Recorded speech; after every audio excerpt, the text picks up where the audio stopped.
You ask Tiger to solve. This deals with linear equations with one unknown. The final result is n equals -41/16. Let's solve it step by step. Simplify the expression.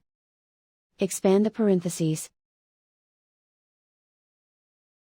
Group like terms. Multiply the coefficients. Simplify the arithmetic. Expand the parentheses.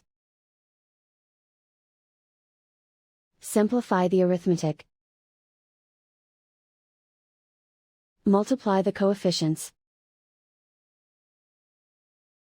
Expand the parentheses. Group like terms.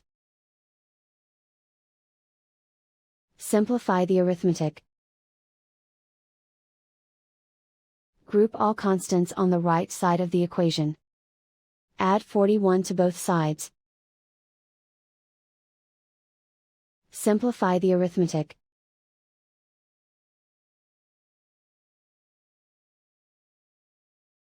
Isolate the n. Divide both sides by -16. Cancel out the negatives. Simplify the fraction. Move the negative sign from the denominator to the numerator. And so the final result is n equals -41/16.